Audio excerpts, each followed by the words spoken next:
তৃণমূল দল থাকবে না, ভোটে ভরাডুবির পর হঠাৎই মন্দিরে হাজির প্রাক্তন বিধায়ক, সঙ্গে একটি নয় দুটি নয় তিনটি পাঠা, আর সেই পাঠাগুলোর গলায় ঝুলছে 3 নেতার নাম। কেন এমন অভিনব প্রতিবাদ? কার বিরুদ্ধে এই বিস্ফোরক ক্ষোভ? মানত করেছিলাম এলাকা ভালো, দল উচ্চন্নে চলে যাক, দলটাই যেন না থাকে। নমস্কার বন্ধুরা, আপনারা দেখছেন voice of Bankura, presented by J3S institute, বাঁকুড়ার অন্যতম নির্ভরযোগ্য স্পোকেন ইংলিশ একাডেমি। 2026 সালের বিধানসভা নির্বাচনের ফল প্রকাশের পরই পূর্ব বর্ধমানের পূর্বস্থলীতে সামনে এলো এক চাঞ্চল্যকর দৃশ্য। তৃণমূলের প্রাক্তন বিধায়ক তপন চট্টোপাধ্যায় 3টি পাঠা নিয়ে হাজির হন জামালপুরের বুড়োরাজ শিব মন্দিরে, আর সেখানেই তৈরি হয় তীব্র চাঞ্চল্য। কারণ পাঠাগুলোর গলায় ঝোলানো কাগজে লেখা ছিল 3 নেতার নাম: স্বপন দেবনাথ, অরূপ বিশ্বাস এবং রবীন্দ্রনাথ চট্টোপাধ্যায়। উল্লেখ্য, তৃণমূলের প্রার্থী তালিকায় নিজের নাম না থাকায় আগেই ক্ষোভ উগরে দিয়েছিলেন তপন চট্টোপাধ্যায়।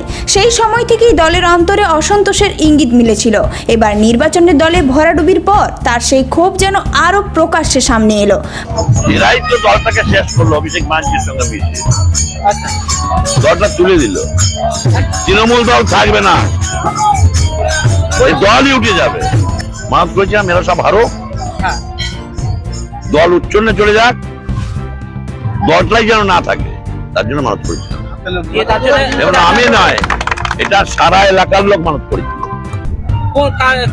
সেই জন্য আজকে হেরেছে কত জানেন? আমার বিধানসভায় আমি জিতছিলাম 2140 ভোটে, এখানে হেরেছে কত জানেন? 31,200 কত ভোটে। এটা ভাবা যায়? একটা স্বপন দেবনাথ, একটা রবি চ্যাটার্জি, একটা অরূপ বিশ্বাস, এরাই জেলাটাকে শেষ করলো, জেলাটাকে শেষ করলো, শুধু এখানে শেষ করলো, জেলাটাকে শেষ করলো। প্রাক্তন বিধায়কের দাবি, এই নেতারাই কলকাঠি নেড়েছিলেন যাতে তিনি বিধানসভার টিকিট না পান। তিনি আরও দাবি করেন, মনস্কামনা করেছিলেন এই নেতারা হারলে মন্দিরে পাঠা উৎসর্গ করবেন, আর নির্বাচনের ফল প্রকাশের পর সেই মানত পূর্ণ করতেই তিনি মন্দিরে যান বলে জানান। শুধু তাই নয়, তিনি দলের শীর্ষ নেতৃত্ব অভিষেক বন্দ্যোপাধ্যায়ের বিরুদ্ধেও ক্ষোভ উগরে দেন। ভোটের ফল প্রকাশের পর এই ঘটনায় স্পষ্ট হয়ে উঠেছে দলের অন্তরের ক্ষোভ ও অসন্তোষের ছবি। একদিকে রাজনৈতিক পালাবদল, অন্যদিকে প্রকাশ্যে দলের নেতাদের বিরুদ্ধে এমন বিস্ফোরক অভিযোগ। সব মিলিয়ে রাজ্যের রাজনৈতিক মহলে তৈরি হয়েছে নতুন চর্চা। এখন প্রশ্ন একটাই, এটি কি শুধুই ব্যক্তিগত ক্ষোভের বহিঃপ্রকাশ, নাকি এর পিছনে রয়েছে আরো বড় রাজনৈতিক বার্তা? এই ধরনের গুরুত্বপূর্ণ খবর সবার আগে পেতে আমাদের চ্যানেলটি সাবস্ক্রাইব করুন, আর ভিডিওটি শেয়ার করতে ভুলবেন না। আপনার মতামত কমেন্টে জানান, আর লাইক শেয়ার করে ভয়েস অফ বাঁকুড়ার পাশে থাকুন।